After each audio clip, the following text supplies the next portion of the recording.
السلام علیکم ورحمۃ اللہ وبرکاتہ۔ الحمد للہ رب العالمین والعاقبۃ للمتقین والصلاۃ والسلام علی رسولہ الکریم۔ فاعوذ باللہ من الشیطان الرجیم، بسم اللہ الرحمن الرحیم۔ لقد کان لکم فی رسول اللہ اسوۃ حسنہ۔ محترم حضرات، ہم رسول اکرم صلی اللہ علیہ وسلم پر سلسلے وار گفتگو کر رہے ہیں اور آج اس کا 282 سیریل ہے 282۔ ابھی یہ نہیں پوچھنے کا کہاں ختم ہوتا، جہاں ختم ہوتا ختم کریں گے۔ اچھا، ہم نے کل بات آپ سے کہی تھی کہ رسول اکرم صلی اللہ علیہ وسلم کا جمعہ میں آپ کا معمول کیا تھا اور جمعہ میں آپ کا اسوہ کیا تھا۔ تو آج انشاءاللہ ہم 3 باتیں بیان کریں گے، جمعہ، عید اور بقرعید۔ کوشش کریں گے تینوں باتیں ختم کریں۔ میرا دل چاہ رہا ہے کہ یہ کرنے سے پہلے یہ بتا دیں کہ جمعہ میں کیا کیا باتیں ہم رسول کے خلاف کرتے ہیں، تاکہ وہ پہلے معلوم ہو جائے آپ کو۔ نبی کریم صلی اللہ علیہ وسلم کی عادت تھی کہ آپ صلی اللہ علیہ وسلم جو ہے وہ جمعہ کی فجر میں جب تلاوت کرتے تھے فجر کی نماز میں تو حامیم سجدہ اور حل علی الانسان پڑھتے تھے۔ ہم نے چھوڑ رکھا۔ آپ کو میں کل بھی بتایا تھا کہ معلوم نہیں پالیسی کے طور پر ہے یا یہ کہ انجانے میں ہو رہا ہے، کام وہ کرنا ہے جو رسول نے نہیں کیا ہے، اور جو کیا ہے اس کو چھوڑ دینا ہے۔ ایک بڑا حصہ ہمارا ہندوستان کا وہ ان چیزوں میں ایک دم ملوث ہے۔ حافظ ہیں، نماز میں پڑھانے والے، سورہ حامیم سجدہ پڑھیں گے نہیں۔ اب ایک صاحب وہاں چلے گئے حج کرنے، وہاں پہ امام صاحب نے پڑھ دیا۔ اب وہ وہاں سے آئے مجھ سے مسئلہ پوچھنے، مولانا ہم تو تمہیں بولے تھے نا، میں کھڑا رہا۔ ہم نے کہا کرو سجدہ، میں تو ابو حنیفہ کا ماننے والا، میں تمہاری بات مانتا نہیں۔ اب دیکھیے سیدھے ڈائریکٹ الزام کس کے اوپر ڈال دیے؟ ابو حنیفہ رحمۃ اللہ علیہ پر۔ کیوں؟ اب حج کرنے گیا تھا، اگر اس کی مسجد میں حامیم سجدہ جمعہ کو پڑھا جاتا ہوتا تو یہ پرابلم اس کو نہیں ہوتی۔ اس کو پرابلم ہوئی اسی لیے کہ وہاں پر اس نے دیکھا کہ غلط طرح پڑھ رہے، لہٰذا اس نے کہا ہم ٹھیک ہے سجدہ نہیں کریں گے، تم کرو۔ ابھی ہم جہاں رہتے ہیں، ایک صاحب عمر دراز ہے، وہ اتفاق سے امام صاحب نے حامیم سجدہ پڑھ دیا، اور وہ خیر انہوں نے کر تو لیا بغل والا دیکھ کر کے۔ اب وہ فارغ ہوئے تو مجھ سے آ کر مسئلہ باہر پوچھنا ہے، کیا بنانا ہے؟ نہیں نماز سر کا پڑھ رہا نہیں نے۔ یہ اللہ کے رسول صلی اللہ علیہ وسلم کی سنت کو چھوڑنے کے نتائج ہیں۔ دوسری چیز، نبی کریم صلی اللہ علیہ وسلم جب جمعہ پڑھاتے تھے، چونکہ آپ کے ہوتے آپ ہی جمعہ پڑھاتے تھے، تو آپ صلی اللہ علیہ وسلم جمعہ میں عموماً یعنی جمعہ کی نماز میں سبح اسم ربک الاعلی هل اتاک حدیث الغاشیہ، حافظ صاحب پڑھا رہے ہیں، غیر حافظ سب کو 30واں پارہ یاد رہتا جو امام ہے، پڑھنے کا نہیں۔ میں تو اتنے دن سے پڑھ رہا ہوں، اگر انہوں نے سبح اسم ربک الاعلی خدا نہ خواستہ پڑھ دیا تو دوسری رکعت میں نہیں پڑھنے کا ہے۔ اگر پہلی رکعت میں بھول کر کے یا جان بوجھ کر کے پڑھ بھی دیا ہے تو دوسری رکعت میں سنت رسول کو نہیں فالو کرنا ہے۔ کیا وجہ ہے سمجھ میں نہیں آتی۔ تو قرأت میں پوری امت کا ہندوستان میں خاص کر یہ رویہ ہے۔ نبی کریم صلی اللہ علیہ وسلم 90 سے 95% آپ ان صورتوں کی تلاوت فرماتے تھے۔ ہم 5% بھی پڑھنے کے لیے تیار نہیں ہیں پکے مسلمان۔ دوسری چیز، اللہ کے رسول صلی اللہ علیہ وسلم سختی سے منع فرماتے تھے کہ بھئی نماز میں جو لیٹ آویں، جہاں آویں وہیں بیٹھ جائیں۔ ایک بڑا طبقہ آئے گا پھلانتا ہوا۔ اللہ کے رسول صلی اللہ علیہ وسلم نے فرمایا، ابن ماجہ کی روایت ہے کہ یہ جو لوگ گردن پھلان کر جاتے ہیں، قیامت میں ان کے اوپر پل بنایا جائے گا، لوگ جہنم سے جو گزریں گے تو ان کا پل کی حیثیت سے استعمال کیا جائے گا۔ اتنی سخت وعید اللہ کے رسول نے بیان فرمائی ہے۔ اچھا، کنٹرول کیوں نہیں ہو رہا ہے؟ اس کی وجہ بتا دیتے ہیں۔ کنٹرول کرنے میں بھی ایک سنت چھوڑی جا رہی ہے۔ اللہ کے رسول کیا کرتے تھے؟ خطبہ دے رہے ہیں اور کوئی آدمی نے یہ غلطی کی، آپ خطبہ روک کر کے اجلیس بیٹھ جا بھائی، میں بیٹھو، اگر یہی امام اپنا کرنا شروع کر دے ایک دم خاموشی سے لوگ بیٹھ جائیں گے پیچھے۔ لیکن امام صاحب اپنا، کیونکہ سنت پر عمل کرنا ہی نہیں ہے، پالیسی ہی ہے. اگر امام صاحب جمعہ میں یہ کہنا شروع کر دیں، صرف 2-3 جمعہ کہہ دیں، اپنے آپ لوگ جان جائیں گے کہ بھائی ایسا ہے کہ اگر پھاندے پیچھے سے آگے آئیں گے تو امام صاحب وہاں خطبہ سے ٹونگیں گے تو پوری مسجد پلٹ کر دیکھے گی، کبھی زندگی میں نہیں کرے گا. چونکہ رسول اکرم صلی اللہ علیہ وسلم کی اس سنت کو بھی ہم نے چھوڑ رکھا ہے، لہذا اس کے بھی نتائج برآمد ہو رہے ہیں. اللہ کے رسول صلی اللہ علیہ وسلم ایک نہیں کئی واقعات ہیں کہ جمعہ میں، کیونکہ جو پرانے صحابہ تھے ان کا تو مسئلہ معلوم رہتا تھا، ہر دن تو لوگ ایمان قبول کرتے رہتے تھے، تو ان کو یہ بات نہیں معلوم رہتی تھی پالیسی، تو وہ جمعہ میں آتے تھے تو آگے بڑھنے کی کوشش کرتے تھے. اللہ کے رسول صلی اللہ علیہ وسلم نے جب دیکھا تو وہیں ان کو منع فرمایا، اور کئی مرتبہ اس بات کو منع فرمایا، ایک مرتبہ نہیں کئی مرتبہ یہ بات ایک مرتبہ تو ایک صاحب اندر گھس رہے تھے، حضور صلی اللہ علیہ وسلم نے کہا اجلس، ایک بازو میں ایک صاحب لکڑی کا گٹھل لے کر گزر رہے تھے، وہ سمجھو حضور ہم سے بول رہے ہیں اجلس، وہ وہیں بیٹھ گئے بیچارے. وہ واقعہ بھی اندر آنے والے بندے کا ہے، لہذا اس کو بھی ہم نے کیا کر رکھا ہے، چھوڑ رکھا ہے. اچھا، ایک بات علمی ہے، آپ لوگ بھی سمجھ جائیں گے کیونکہ اب کافی دن سے پروگرام سن رہے ہیں، تقریباً آدھے عالم ہو گئے ہیں. اللہ کے رسول صلی اللہ علیہ وسلم جب خطبہ دیتے تھے تو جیسے آپ نے شروع کیا الحمدللہ رب العالمین، کبھی ایسے شروع کرتے تھے، کبھی نحمدہ شروع کرتے تھے.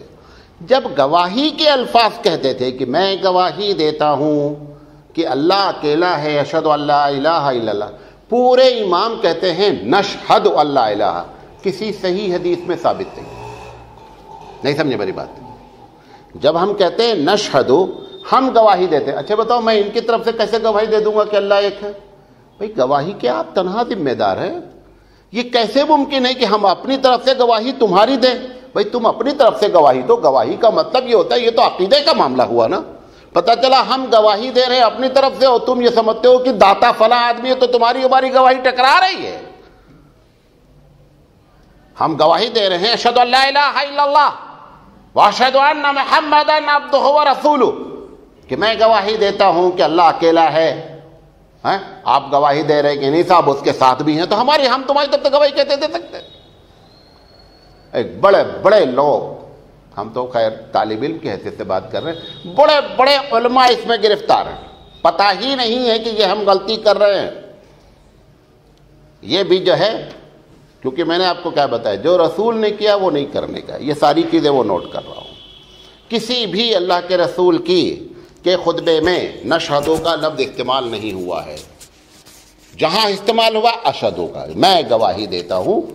تو اس لیے اس کو بھی اس لیے کہا کہ اگر ہو سکتا ہے کوئی مولوی تو تقریر سنتا نہیں جلدی سے، اور اگر کوئی مولوی کسی مولوی کی تقریر سنے تو سمجھو کہ بہت بڑا بزرگ آدمی ہے.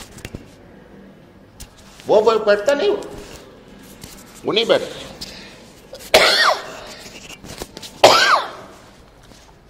ایک اور بات ہے، وہ بھی جو حضور نے کیا وہ نہیں کرنے کا.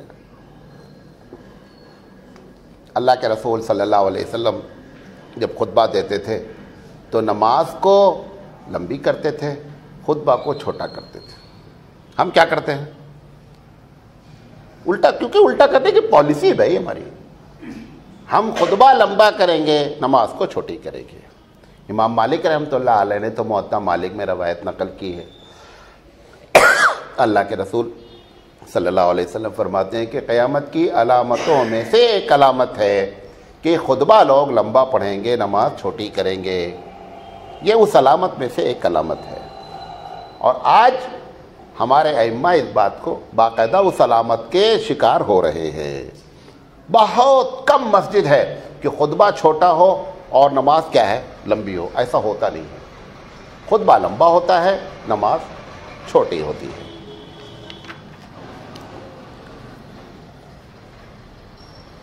یہ آپ کی عیدین میں بھی ایک بات ہے، وہ بیان کر کے پھر اپنی بات شروع کرتے ہیں. کسی بھی نماز کے بعد مصافحہ کرنا سنت رسول سے ثابت تھی. عصر کے بعد ہو، فجر کے بعد ہو، جمعہ کے بعد ہو، عیدین کے بعد ہو. مولانا سراج نہیں بھی کرنا چاہیں عید میں تو لوگ آ کر کے اب کیا کریں گے آپ؟ ہم یہ کہتے ہیں اگر آپ ہر دن کرتے تھے مولانا سراج صاحب سے معانقہ مصافہ تو چلو ٹھیک ہے، لیکن عید کے دن کیا خصوصیت ہے؟ کچھ نہیں. لیکن چونکہ پلاننگ ہے رسول کے خلاف کام کرنے کی، تو وہ بھی پلاننگ میں کتنا شامل ہے. لہٰذا اپنی زندگی سے ہم کو یہ کوشش کرنی چاہیے. یہ تقریر کرنے کا مقصد یہی ہے، نبی کی ذاتی زندگی بیان کرنا، تاکہ آپ کو اور ہم کو اس بات کا علم ہو کہ پیارے رسول اکرم صلی اللہ علیہ وسلم کا اسوہ ہے کیا. آپ دیکھیں کہ زندگی میں ہم کتنا ٹھوکریں کھا رہے ہیں، اور پکے مسلمان بھی بنا رہنا چاہتے ہیں اور سنت کے پابند بھی کرانا چاہتے ہیں، اور یہ ساری حرکتیں بھی ہماری جانب سے ہوتی رہتی ہیں. اچھا، اب ہم بات شروع کرتے ہیں ایک ایک بات. اللہ کے رسول صلی اللہ علیہ وسلم جمعہ کی نماز جب پڑھتے تھے، بخاری کی روایت ہے کہ آپ صلی اللہ علیہ وسلم سورج ڈھلنے کے فوراً بعد، یعنی اگر جیسے زوال 12:20 پر ہوتا ہے تو فوراً اذان ہوتی تھی اور اس کے بعد آپ نماز پڑھ لیتے تھے. یہ ایک الگ بات ہے کہ جو ظہر کا وقت ہوتا ہے اس وقت تک جمعہ ہوتی ہے. ہم بات مسئلے کی نہیں بیان کر رہے، ہم بیان کر رہے ہیں رسول اکرم کیا کرتے تھے. اللہ کے رسول صلی اللہ علیہ وسلم جب نماز پڑھ لیتے تھے، نماز پڑھنے کے بعد آپ پھر کھانا کھاتے تھے، پھر کھانا کھانے کے بعد قیلولہ کرتے تھے. بہت کم، بلکہ بعض صحابیوں کا کہنا ہے کہ رسول اکرم نے کبھی ایسا کیا ہی نہیں کہ کھانا پہلے کھا لے. وہ جو آپ کے لوگ سوتے ہیں آ کر کے نا، اس کی ایک وجہ وہ کھانا کھا کے آئے رہتے ہیں. جو لوگ کھانا کھا کر آئیں گے ان کو بھی نیند آنی ہے وہاں. اچھا، جو کہ پیسفل ماحول رہتا ہے ماشاءاللہ، گھر میں بچے کود رہے ہیں، یہ کود رہے ہیں، وہاں نیند آتی نہیں ہے، ایک دم پیسفل ماحول ہے، ماشاءاللہ سوتے رہتے ہیں. اچھا، اللہ کے رسول صلی اللہ علیہ وسلم جمعہ کے دن غسل کرنے کو مستحب سمجھتے تھے. اس کے پہلے بھی بات ہوئی ہے. نبی کریم صلی اللہ علیہ وسلم جمعہ کا جو غسل کرتے تھے اور وضو کرتے تھے، اس میں آپ مسواک کی خاص پابندی کرتے تھے. بخاری کی روایت ہے. عطر لگاتے تھے. عطر کے بارے میں ایک بات سمجھ لیجئے، عطر لگاؤ، اچھا لگاؤ. عید میں چپل خریدیں گے 2000 کی، عطر خریدیں گے 20 روپے کا، یہ کیا بات ہے؟ عطر کے لیے اللہ کے رسول کی حدیث ہے کہ آپ اچھا سے اچھا عطر لگاتے تھے. اب لگا کے چلیں گے مردے والا، وہاں سب کو تکلیف. بھائی ایسا عطر لگاؤ، ایک تو عطر لگاؤ کامن لگاؤ کہ جو سب کو اچھا لگے. اب 20 روپے کا عطر لیا ہے، 1500 روپے کا جوتا خریدا ہے، 1500 جوتے کی فضیلت کہیں نہیں آئی ہے. مردے والا عطر لگا کے جا رہے ہیں، اور پھر اس سے بڑا مسئلہ یہ ہے کہ تم کو بھی لگانا ہے ان کو. اچھا، اب حدیث میں آتا ہے کہ اگر عطر کوئی پیش کرے تو آپ انکار نہیں کریں. اب اس کا انکار بھی نہیں کر سکتے. اب وہ مولوی صاحب کا مردے والا عطر لگانے کا بھی ہے، تو عطر لگائیں، اچھا لگائیں، قیمتی لگائیں. اللہ کے رسول صلی اللہ علیہ وسلم کی سنت تھی اچھا سے اچھا عطر استعمال کرتے تھے. یہ سمجھ کر خریدیں. کیا سمجھ کر؟ مہنگا عطر لیں، اچھا لیں، خوشبو ایسی ہو جو زیادہ لوگوں کو پسند ہو، اور ایسی خوشبو نہیں لیں کہ جس سے جو ہے وہ مردہ بھی اٹھ کر بھاگے کہ کون سی خوشبو لگا دیا ہے. اللہ کے رسول صلی اللہ علیہ وسلم عطر اچھا استعمال فرماتے تھے. کپڑوں میں سب سے اچھا کپڑا استعمال کرتے تھے جمعہ کے دن. جو بلکہ بعض روایت سے یہ معلوم ہوتا ہے کہ جمعہ کا الگ سے کپڑا ہوتا تھا، اور اس کو پہننے کے بعد اتار دیتے تھے، پھر جو ہے وہ اگلے جمعہ کو اس کو پہنتے تھے. تو اس کو تہہ کرنے کی بات ہے کہ تہہ کر کے وہ رکھ دیا جاتا تھا. ہم کو بھی اس بات کا اہتمام کرتے ہیں، ایک حد تک مسلمان اس بات کو کرتے ہیں، بس وہ عطر والے میں گڑبڑ کر رکھا ہے. یہ بخاری کی روایت ہے. کون روایت؟ کہ اللہ کے رسول کپڑا اچھا پہنتے تھے. جمعہ کے دن خاص امامے کا آپ انتظام کرتے تھے. امامہ باندھتے تھے آپ صلی اللہ علیہ وسلم، اور زیادہ تر امامہ کالے رنگ کا باندھتے تھے. ہرے رنگ کا امامہ ہم نے بہت ڈھونڈنے کی کوشش کی ہے، اگر ملے گا تو بتائیں گے آپ کو کہ کس دن انہوں نے ہرا باندھا ہے، کس موقع پہ باندھا ہے. ہم پوری کوشش کر رہے ہیں کہ ملے، پکڑ کے لائے. وہ ہرا پکڑ نہیں ملا ابھی تک. 2 تو ثابت ہے ایک دم صریح حدیث سے، ایک سفید ہے اور ایک کیا ہے، کالا ہے. دوسرے امامے جو دوسرے کلر کے ہیں وہ میں تلاش کر رہا ہوں، اگر آئے گا جب لباس کی بات آئے گی نا تو ہم انشاءاللہ اسے پوری کوشش کر کے سارے کلر کو اکٹھا کرنے کی کوشش کریں گے اگر مل گئی تو. اللہ کے رسول صلی اللہ علیہ وسلم مسجد میں جمعہ کے دن صفائی پسند فرماتے تھے کہ مسجد میں صفائی کی جائے. اور کبھی کبھی جو ہے نا وہ خوشبو آتی ہے عربوں میں الگ الگ طرح کی. پہاڑ میں سے ایک گوند نکلتی ہے، جیسے درخت میں نکلتی ہے نا، ایسے پہاڑوں میں سے بھی گوند نکلتی ہے. اس گوند کو جلاتے ہیں، اور جلانے میں اس کی ایک اچھی خوشبو ہوتی ہے. تو وہ اسی کے طور پر ہم لوگ جو یہ اگربتی وغیرہ استعمال کرتے ہیں اسی سے یہ ہے. تو اللہ کے رسول صلی اللہ علیہ وسلم بھی جمعہ کے دن جو ہے وہ خوشبو کا اہتمام فرماتے تھے۔ جمعہ کے دن نبی کریم صلی اللہ علیہ وسلم دوستوں سے ملنا بھی پسند کرتے تھے، خاص کر وزٹ کرنے جاتے تھے، اور کبھی کبھی ایسا بھی ہوتا تھا کہ بعض لوگ جمعہ کے بعد ایک دوسرے کی پارٹی بھی کرتے۔ صحابہ میں تو عمومی عادت رہی کہ جمعہ کے بعد اللہ کے رسول صلی اللہ علیہ وسلم کے بتائے ہوئے طریقے کے مطابق لوگوں ملتے تھے ایک دوسرے سے، اور ملنے کے بعد جو ہے کھانے وغیرہ کی پارٹی بھی ہوتی تھی۔ نبی کریم صلی اللہ علیہ وسلم جمعہ کے دن سورہ کہف کی بڑی فضیلت بیان فرمائی، مسلم شریف کی روایت ہے، لہذا اس کو چاہیے کہ ہم سورہ کہف کی تلاوت کریں۔ اس کے لیے یہ ضروری نہیں ہے کہ جمعہ سے پہلے ہی پڑھا جائے، جمعہ کی نماز کے بعد بھی پڑھا جا سکتا ہے۔ بعض لوگ کہتے ہیں کہ افضل یہ ہے کہ جمعہ سے پہلے پڑھا جائے، لیکن بہرحال ایسی کوئی صراحتاً ہمارے پاس روایت نہیں ہے کہ جمعہ سے پہلے۔ جمعہ کے دن جب تک جمعہ کا دن ہوتا ہے آپ سورہ کہف کی تلاوت کر سکتے ہیں۔ سورت کی فضیلت کے بارے میں ایک بات نوٹ کریں کہ 90% حدیثیں ضعیف ہیں۔ جو سورت کی فضیلتیں بیان کی جاتی ہیں اس میں 90% حدیثیں کیا ہیں؟ ضعیف ہیں، لیکن یہ حدیث سب سے تگڑی ہے، سب سے صحیح حدیث ہے، اور مسلم شریف کی روایت ہے۔ اللہ کے رسول صلی اللہ علیہ وسلم نے سورہ کہف کی بہت فضیلت بیان فرمائی جمعہ کے دن، لہذا ہم لوگوں کو چاہیے کہ جمعہ دن ہم خاص اس کا اہتمام فرمائیں۔ جمعہ سے پہلے اور جمعہ کے بعد نبی کریم صلی اللہ علیہ وسلم کی نماز پڑھنے کی کیا عادت تھی؟ حدیثیں مختلف ہیں، کچھ لوگوں نے ساری حدیثوں کو اکٹھا کرنے کی کوشش کی ہے کہ تاریخ ساری حدیثوں پر عمل ہو جائے، وہ امام اعظم علیہ الرحمہ ہیں، کیونکہ نبی کریم ابن ماجہ کی روایت ہے کہ اللہ کے رسول جمعہ سے پہلے 4 رکعت پڑھتے تھے، تو وہ 4 پڑھتے ہیں۔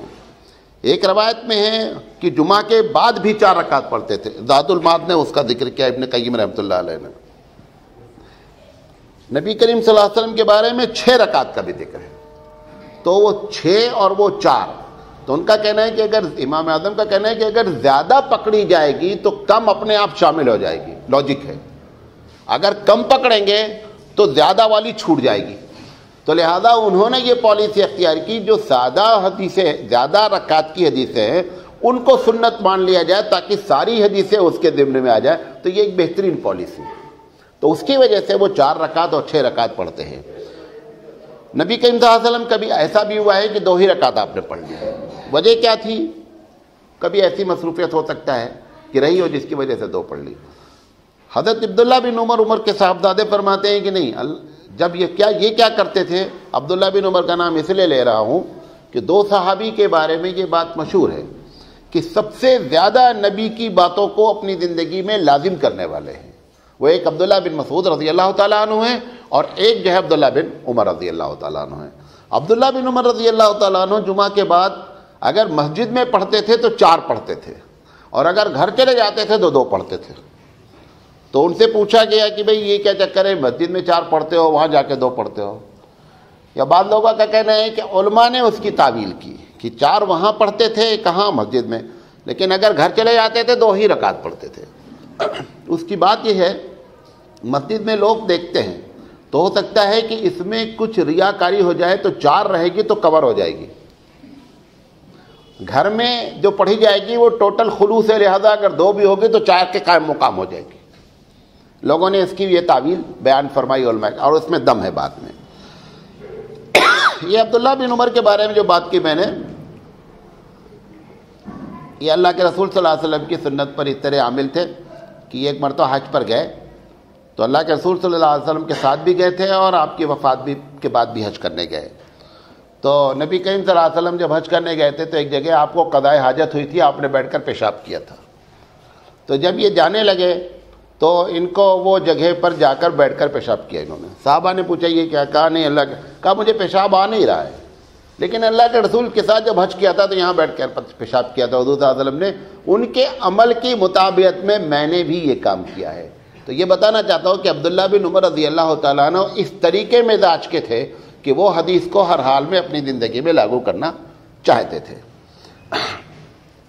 نبی کریم صلی اللہ علیہ وسلم فرماتے تھے کہ بھئی امام کے قریب بیٹھو، امام کے قریب بیٹھو۔ اب اگر سبھی لوگ بیٹھیں گے تو امام کے قریب کیسے؟ جب آپ بھائی سب لوگ اگر یہ عمل کریں گے تو امام کے قریب تو نہیں ہو پائیں گے نا، کیا عبداللہ بھائی؟ کچھ لوگ دور بھی تو ہوں گے، اس کا مطلب سمجھ لیجئے، کیونکہ کراس کوسچن اٹھ رہا ہے کہ مولانا اگر سب لوگ قریب بیٹھیں گے تو سب کیسے قریب بیٹھ سکتے؟ کچھ کو تو دور جانا پڑے گا نا۔ جس نے نیت کی پہلے جا کر قریب بیٹھنے کی، وہ جتنا بھی دور بیٹھا ہے وہ قریب ہی بیٹھا ہوا ہے۔ کیوں؟ انما الاعمال بالنیات، انما الاعمال بالنیات ہے۔ آپ گئے بہت دیر سے، لیکن مسجد میں لوگ آئے نہیں، آپ قریب بیٹھ گئے، کوئی آپ کو سب کی آپ قریب کی نیت سے گئے ہی نہیں سمجھے بات میری؟ ایک آدمی پہنچ تو گیا قریب تک، لیکن قریب کی نیت سے گیا ہی نہیں تھا، گیا تھا کہ پیچھے بیٹھیں گے جلدی نکل آئیں گے، لیکن لوگ ہی نہیں موجود تھے، مجبوراً بیچارے کو آگے جانا پڑا، تو اس کو قریب بیٹھنے کا کوئی ثواب نہیں ملے گا۔ نیکی کے کام میں نیت مشٹ ہے، برائی کے کام میں نیت کا ہونا ضروری نہیں ہے، یہ اصول سمجھ لیں۔ پھر سے کہہ رہا ہوں، جو ہم نیکی کرتے ہیں جب تک آپ عبادت کی نیت نہیں کریں گے نیکی نہیں ہوگی۔ برائی میں جب تک آپ نیت نہیں کریں گے تب تک برائی نہیں ہوگی، ایسی بات نہیں ہے۔ مثلا ایک آدمی زنا کر رہا ہے، کہہ رہا ہے نہیں میری نیت ایک دم نہیں ہے، تو بھی زنا جرم ہے، زنا کی سزا ملے گی۔ تو برائی میں نیت کی شرط نہیں ہوتی ہے، نیکی میں نیت کیا ہے؟ لازم ہے۔ بات سمجھے میری؟ تو یہ پالیسی یاد رکھیں۔ یہ جو ہم لوگ جمعہ سے پہلے تقریر کرتے ہیں، یہ کیا یہ سنت سے ثابت ہے کہ نہیں؟ جیسے صاحب نے کل پوچھا تھا ایک مسئلہ، تو میں نے سوچا شاید یہ ہماری تقریر سے ریلیٹڈ ہوگی، تو میں تو پوچھتا نہیں کہ آپ نام ہو سکتا ہے اسی میں سے کسی نے پوچھا ہو، بہرحال نہیں پوچھا ہے تو بھی بتا رہا ہوں، نہیں موجود ہے تو بھی۔ اللہ کے رسول صلی اللہ علیہ وسلم کے زمانے میں ایسا نہیں ہوتا تھا۔ کیا؟ اللہ کے رسول صلی اللہ علیہ وسلم آتے تھے، خطبہ دیتے تھے، ایک ہی اذان ہوتی تھی، دو اذان ہوتی بھی نہیں تھی، ایک اذان ہوتی تھی، دوسری اذان آج کل جو دوسری اذان ہے وہ حضور کے زمانے میں پہلی تھی اور آخری تھی۔ ہمارے پاس جو پہلی ہے وہ حضرت عثمان رضی اللہ تعالیٰ عنہ کے زمانے میں اس سے شروع کی گئی ہے۔ تو یہ جو پہلی اذان ہے، یہ پہلی اذان حضور کے زمانے میں ہوتی نہیں تھی۔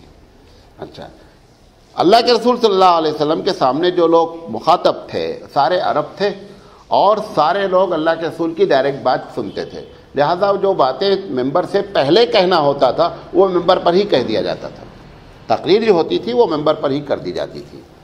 لیکن حضور اکرم صلی اللہ علیہ وسلم کے بعد کچھ صحابی ایسے تھے کہ جن کو زیادہ حدیثیں معلوم تھی، کچھ نئے لوگ تھے، ایک بڑا طبقہ، یعنی آپ اندازہ یہ کریں کہ 80% وہ مسلم مملکت میں رہے جو حضور اکرم صلی اللہ علیہ وسلم کو چند دن ہی دیکھے۔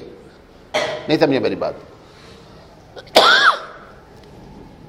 جیسے مسلمانوں کی تعداد نبی کریم صلی اللہ علیہ وسلم کی حیات میں اندازہ ہے کہ 1,60,000 پہنچ گئی تھی، تو 1,60,000 میں 80% وہ لوگ تھے جو حضور کو ایک ہی سال دیکھے بس، کیونکہ جو یدخلون فی دین اللہ افواجا کہ اسلام میں جوک در جوک لوگ داخل ہونے لگے، وہ سن 8 اور 9 کے بعد شروع ہوا معاملہ، لہذا ایک بڑا طبقہ وہ تھا جو رسول اکرم کی کم صحبت پایا۔ تو یہ جو زیادہ صحبت پائے ہوئے لوگ تھے، یقینی بات ہے کہ ان لوگوں کو کم معلومات تھی، تو جب یہ جمعہ انہوں نے شروع کیا تو یہ کیا کرتے تھے کہ اس جمعہ سے پہلے بیٹھ کر کے ممبر سے نیچے بیٹھ کر آپ تقریر کرتے تھے بعض صحابہ۔ تو حضرت ابو ہریرہ رضی اللہ تعالیٰ عنہ کے بارے میں حاکم نے روایت نقل کیا ہے کہ عمر رضی اللہ تعالیٰ عنہ خطبہ دیتے تھے اور ابو ہریرہ رضی اللہ تعالیٰ عنہ کیا کرتے تھے؟ مسجد میں بیٹھ کر کے تقریر کرتے تھے۔ اس کی وجہ ایک یہ بھی تھی کہ اگر یہ آپ کہیں گے کہ جو بات حضرت ابو ہریرہ کہہ رہے وہی حضرت عمر بھی کہہ سکتے ہیں وہاں ممبر سے، اگر حضرت عمر وہ ممبر سے بات کہنے لگیں گے تو وہ حدیث کی مخالفت ہو جائے گی، خطبہ لمبا نماز چھوٹی، لہذا اس بات کو مد نظر رکھتے ہوئے خطبے سے نیچے بات کر لیتے تھے تاکہ سنت پر عمل بھی ہو جائے اور لوگوں کو آنے کا فائدہ بھی حاصل ہو جائے۔ لہذا یہ جو لوگ آج ہم لوگ کرتے ہیں، صحابہ کی سنت یہ ہے، اس سے ثابت ہے۔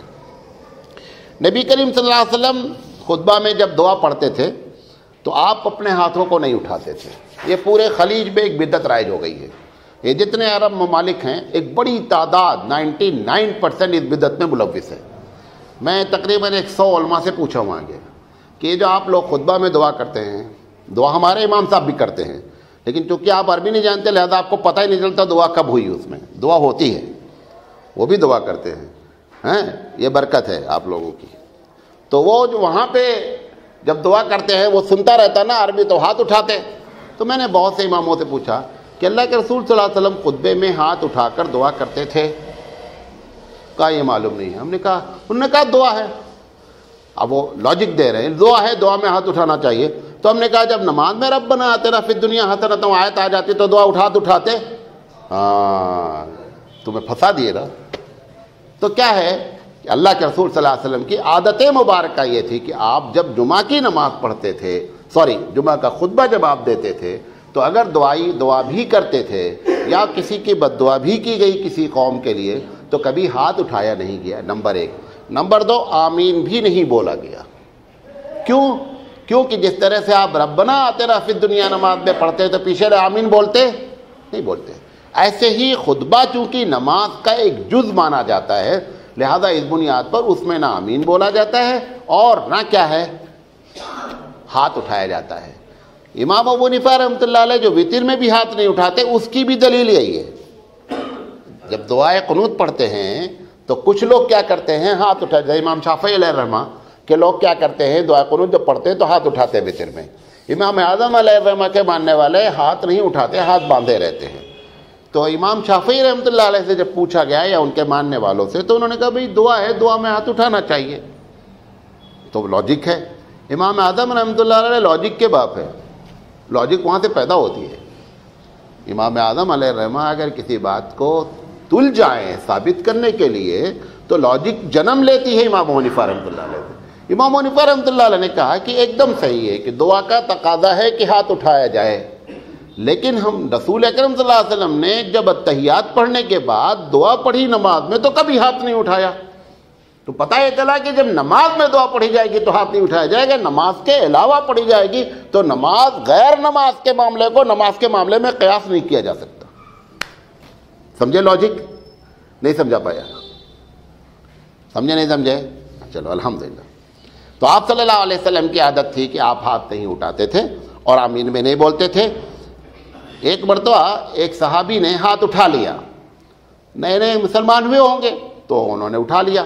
تو دوسرے صحابی بیٹھے تھے، انہوں نے ان کو اس ہاتھ اٹھانے پر بعد میں بڑی بد دعائیں دی، تمہارا ہاتھ برباد ہو، اس طرح سے بات کی. اور ترمذی نے اور ابو داؤد نے اس بات کو نقل کیا ہے.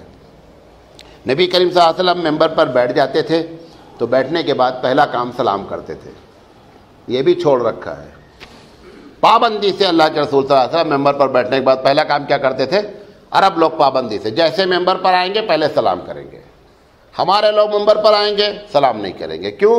اینٹی رسول پالیسی ہے. سمجھے؟ ایک دم نہیں کرتے ہیں. اچھا یہ سب چیزیں پڑھنا چاہیے، معلوم کرنا چاہیے. کچھ نہیں.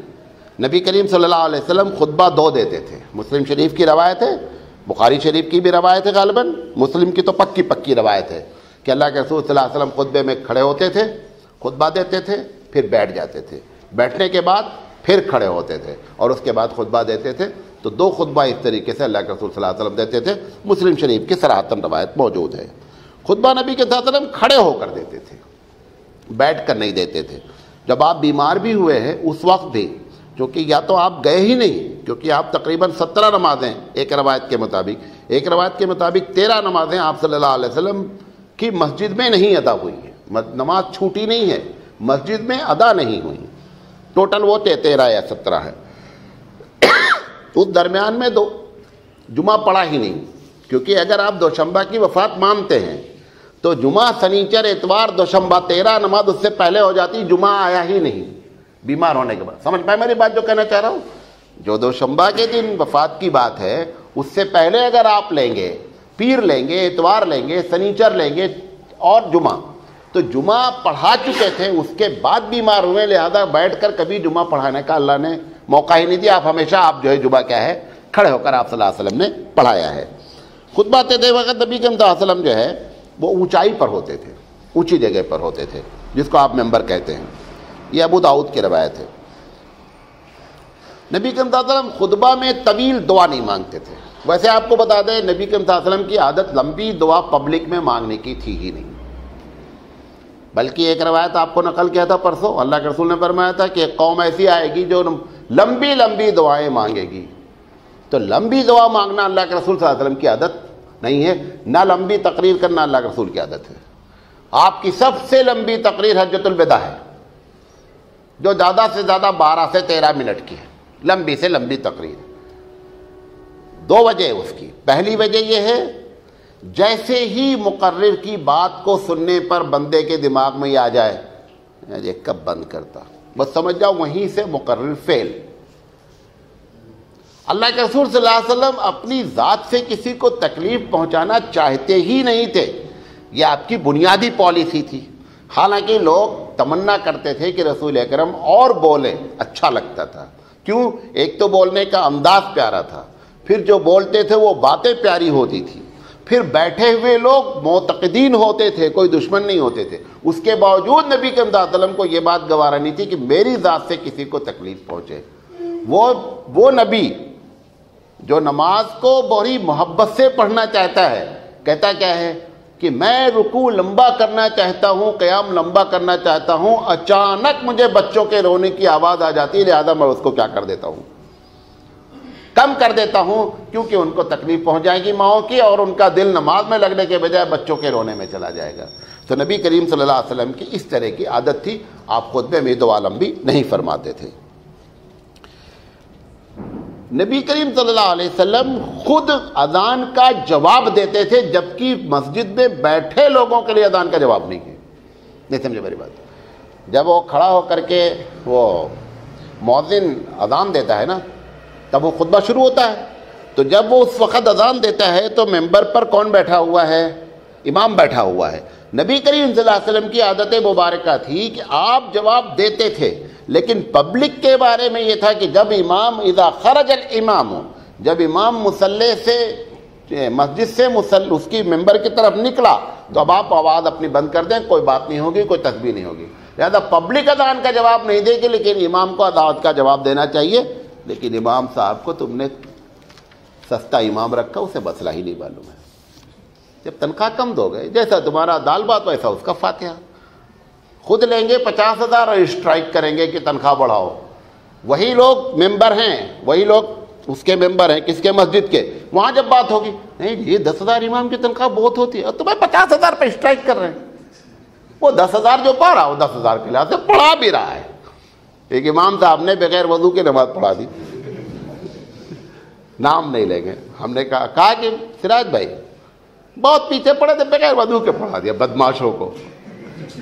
تو ایسے بھی امام ہوتے، حالانکہ ان کو سوچنا چاہیے بغیر وضو کے پڑھا رہے، ان کی نماز تو ہو جائے گی، تمہاری کہاں پہ ہوگی، اور سب کا گناہ تمہارے اوپر۔ لیکن جیسا یقینی بات ہے، جیسا ان پٹ ہوتا آؤٹ پٹ ہوتا۔ ان پٹ ڈالتے ہیں آپ لوگ کچرا، چاہتے کریم نکل کر آئے، کچرے سے کریم کہاں نکلتی؟ کریم سے کریم نکلتی بھائی۔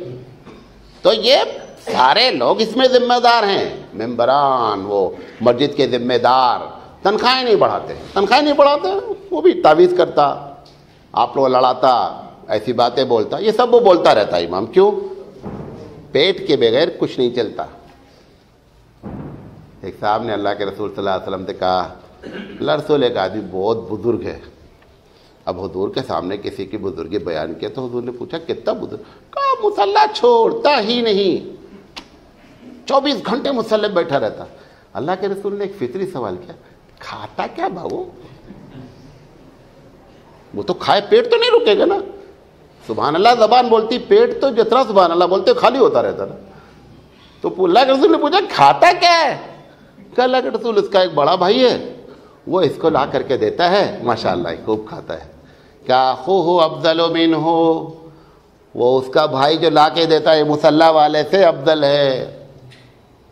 آپ کی پالیسی دوسری ہے، مصلی والے افضل ہیں، وہ جو محنت کر کے لا رہے ہیں وہ افضل نہیں ہیں۔ آپ کو معلوم ہے کسی نمازی کو اللہ کے رسول نے یہ نہیں کہا کہ نمازی اللہ کا دوست ہے، کسی حدیث میں نہیں ہے۔ اگر کہا گیا تو اس کو کہا گیا القاسب حبیب اللہ، رواہ البخاری، کہ اپنے ہاتھ کی کمائی کر کے کھانے والا اللہ کا دوست ہے، نمازی کو نہیں کہا گیا۔ آپ کو معلوم ہے کتنی بڑی بات ہے، حلال کمائی کمانا بہت بڑی بات ہے۔ لہذا یہ ساری باتیں اس وجہ سے ہوتی ہیں۔ نبی کریم صلی اللہ علیہ وسلم جب خطبہ دیتے تھے تو آج آپ لوگ دیکھیں بعض بریلوی علماء ہوتے ماشاءاللہ اسٹیج ہی توڑ ڈالتے، ہاتھ پیر پورا ایک دم ہلا دینے کا ہے۔ اللہ کے رسول صلی اللہ علیہ وسلم جب دیتے تھے تو آپ باڈی لینگویج جو آپ کی ہوتی تھی وہ ایک الگ کیفیت ہے۔ حدیث میں صراحتاً ذکر ہے، مسلم شریف کی روایت ہے کہ کہ آپ کی آنکھیں سرخ ہو جاتی تھی، آواز میں اوپر اور اوپر چڑھاؤ اور اتار ہوتا تھا۔ اب جہاں پر غصہ کرنے کی بات ہے وہاں پر آپ مسکرا کر کے بات کریں گے تو گاڑی نہیں چلے گی، وہاں پہ غصے کا اظہار ہوگا، اور جہاں پر خوشی کی بات ہے وہاں پر خوشی کا اظہار ہوگا۔ تو اللہ کے رسول کی آواز بلند ہو جاتی تھی، مسلم شریف کی روایت ہے، اور آنکھیں سرخ ہو جاتی تھی جب آپ لوگوں کو جہنم سے اور گناہوں سے ڈراتے تھے۔ صحابی کہتے ہیں کہ ہم کو لگتا تھا ایسا ڈرا رہے ہیں کہ ہمارے اوپر لشکر اٹیک کر چکا ہے، ہم اس طریقے سے محسوس کرتے تھے۔ تو نبی کریم صلی اللہ علیہ وسلم کی عادت جو تھی وہ باڈی لینگویج کی خطبے میں ایسی تھی۔ اب وہ امام صاحب جو خطبہ پڑھتے ہیں بیچارے جو خود ہی نہیں سمجھتے تو کہاں سے باڈی لینگویج آئے گی؟ وہ سبق سنا رہے تڑ ایک اسپیڈ میں، اس میں بہت سی آیتیں آتی ہیں، بہت سی ایسی چیزیں آتی ہیں، جملے ایسے ہوتے ہیں کہ جہاں پر رکا جائے، کوما لگایا جائے، وہ پنکچویشن ہے ہی نہیں اس میں۔ پنکچویشن جانتے نا آپ لوگ؟ تو انگریزی جانتے ہیں، ہم تو ویسے پاگل آدمی ہیں۔ پنکچویشن امام صاحب نہیں کرتے، اس میں بولے جا رہے ہیں۔ کہیں کہیں ایسا ہوتا ہے کہ رک کر کے وہ، جیسے اتحیات آپ پڑھتے ہیں، اتحیات للہ والصلوات والطیبات والسلام علیکہ، کھٹ سے ختم۔ حالانکہ اتحیات کنورسیشن ہے، باتیں ہیں اللہ اور رسول کی۔ اللہ کے رسول صلی اللہ علیہ وسلم پہنچے اللہ کے دربار میں معراج میں، آپ نے کہا التحیات للہ والصلوات والطیبات، یہ پہلا سینٹنس ہے۔ اب یقینی بات ہے کہ اللہ کے لیے بڑائی بیان کی، اللہ اس کا جواب دے رہا ہے۔ التحیات للہ والصلوات والطیبات، اللہ کیا کہہ رہا ہے؟ السلام علیک ایھا النبی، کہ تم پر سلامتی ہو محمد صلی اللہ علیہ وسلم۔ اب دونوں نے سلام جواب ہو گیا، اب بات شروع کرنے گئے نا، تو سب سے پیاری بات جیسے آپ قرضہ لینے جاتے کیا بولنے کا؟ مولانا کیا تمہاری کل تقریر تھی نا، کیا تقریر کی تم؟ 5 منٹ کے بعد بولتا مولانا 2000 روپے چاہیے۔ پہلے وہ تقریر کی تعریف کرتا ہے، تو جو چیز اسے معلوم ہے مولانا صاحب کو تقریر اگر بولیں گے اچھی ہے نا تو یہ چڑھ جاتے ہیں، تو بولے گا وہ بات جو بات ہم کو اچھی لگتی ہے۔ اب اللہ کے رسول کو یہ دیکھنا تھا کہ ہمارے اللہ کو سب سے زیادہ اچھی بات کیا لگتی ہے، تو سب سے اچھی بات کیا لگتی ہے؟ اشہد ان لا الہ الا اللہ۔ سب سے زیادہ محبوب چیز اللہ کو کیا ہے؟ توحید۔ وہ توحید کا نغمہ اللہ کے رسول نے اللہ کے سامنے سنایا۔ اللہ کے رسول کو اللہ جواب دے رہا ہے۔ محمد صلی اللہ علیہ وسلم کو سب سے اچھی بات کیا لگتی؟ کہ جب یہ لوگ مان لیں کہ میں اللہ کا رسول ہوں، اللہ کہتا ہے اشہد ان محمدً عبدہ ورسولہ، میں گواہی دیتا ہوں کہ تم اللہ کے رسول ہو۔ یہ بھائی کنورسیشن ہے، بیچ میں ایک بریکٹ کا جملہ السلام علیکم، السلام علینا وعلی عباد اللہ۔ آپ سوچیں کہ مولانا کا تحیات نہیں یاد ہے، بیچ میں گڑبڑ کر دی، بعد میں جا کے بولتے السلام علینا وعلی عباد اللہ الصالحین، یہ بریکٹ کا جملہ ہے۔ جب اللہ نے یہ بات کہہ دی نبی سے السلام علیکہ ایھا النبی ورحمۃ اللہ وبرکاتہ، تو حضور صلی اللہ علیہ وسلم نے سوچا کہ اللہ تو ہم نے خاص کر دیا، سارے امتی محروم۔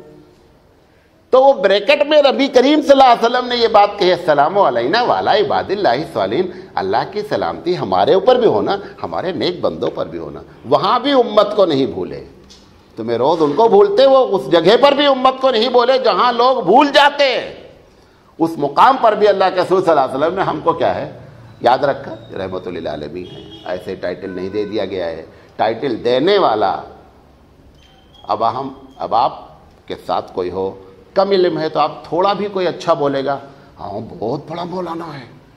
اب بڑے مولانا کے سامنے جب بڑے مولانا پڑھ گئے تو بولتے ہیں اتنا بڑا جاہل آدمی ہے یہ ہے۔ اب اللہ اگر کسی کو رحمت للعالمین کہہ رہا تو آپ اندازہ کریں کہ کتنی بڑی بات ہے۔ ہمیں تمہیں کہے تو ٹھیک ہے، سمجھ میں آتے، لیکن پروردگار عالم کا ٹائٹل دینا بہت بڑی بات ہو جاتی ہے۔ تو رب ذوالجلال ایسے ہماری عادت پڑ گئی۔ تو امام صاحب بھی جو خطبہ دیتے ہیں نا وہ تڑ دیتے ہیں، ان کو کچھ پتہ نہیں ہوتا آنکھ کہاں لال کرنا۔ اب اگر ہماری تقریر سے ان کا آنکھ لال کرنے پتہ چلا ایسی جگہ آنکھ لال کر دیا جہاں آنکھ لال ہی نہیں کر رہا ہے، وہ دوسری پرابلم۔ ہوتا یہ ہے کہ جب وہ جو عربی سمجھتے رہتے ہیں، خاص کر نماز پڑھانے میں، خطبہ میں، دونوں میں یہ پرابلم ہوتی ہے، جو ہم لوگ پیچھے سمجھتے رہتے ہیں، ایسی جگہ جا کر کے رکوع کرتا ہے نا کہ جہاں پر رکوع نہیں کرنا چاہیے، مطلب بات ہی نہیں پوری ہو رہی ہے۔ اللہ کہہ رہا ہے میں ایسے لوگوں کو انعام دوں گا، وہ انعام مولوی صاحب اللہ اکبر۔ اب پیچھے والے کو بڑی تکلیف کی جائے، جملہ تو بیچارہ کیسے کرے، اسے معلوم ہی نہیں کہ تو مسئلہ اسے معلوم ہے، چھوٹی بڑی آیت ایک پڑھ دیے تو نماز ہو جاتی، چھوٹی 3 پڑھ دیے تو نماز ہو جاتی، وہ اس کو یاد کر لیا، بیچارہ وہ نماز پڑھا رہا ہے، اسے کچھ پتہ نہیں ہوتا. عرب جب پیچھے پڑھتا ہے، عرب جب نماز پڑھاتا ہے تو معلوم ہوتا ہے. وہ ایسی جگہ کو رکوع کرے گا جہاں پہ رکوع کرنا چاہیے، وہاں پر بات ختم ہوتی ہے، رکوع ہوتا ہے، تو پیچھے والے کو اطمینان ہوتا ہے. تو خیر آپ لوگوں کو کوئی تکلیف بھی نہیں، اگر ایک دو آدمی سے پیچھے سمجھنے والے ہی رہے تو کیا کر لیں گے اس کا. کوئی متولی ہے، وہ متولی صاحب جو ہے وہ سمجھ ہی نہیں رہے ہیں، یہ پیچھے والے اگر سمجھ ہی لیے تو کون بڑی بات ہے. تو اس لیے امام صاحب کا امداد اس طریقے سے اللہ کے رسول صلی اللہ علیہ وسلم کی طرح خطبہ نہیں دیتے ہیں. خطبہ میں اللہ کے رسول صلی اللہ علیہ وسلم اما بعد کا لفظ استعمال کرتے، تو آپ دیکھتے رہتے ہیں نا مولوی صاحب وغیرہ استعمال کرتے ہیں. اس کی اصل وجہ یہ مسلم اور بخاری کی روایت ہے. نبی کریم صلی اللہ علیہ وسلم خطبے کے پہلے حصے میں اور خطبے کے دوسرے حصے میں، دونوں حصے میں نبی کریم صلی اللہ علیہ وسلم قرآن کی کوئی آیت مناسبت سے پڑھتے تھے، شہادتین پڑھتے تھے. جمعہ ختم نہیں ہو پایا اور 40 منٹ ہو گئے ہیں. انشاءاللہ بقیہ زندگی رہی تو تھوڑی سی اس کے بارے میں بات رہے گی اور عیدین کے بارے میں بات کریں گے. طبیعت خراب تھی، سوچا تھا 20 منٹ بولیں گے. اللہ تعالیٰ سے دعا ہے کہ اللہ تعالیٰ صحیح کمنٹ کراوے اور اس پر عمل کرنے کی توفیق عطا فرمائے.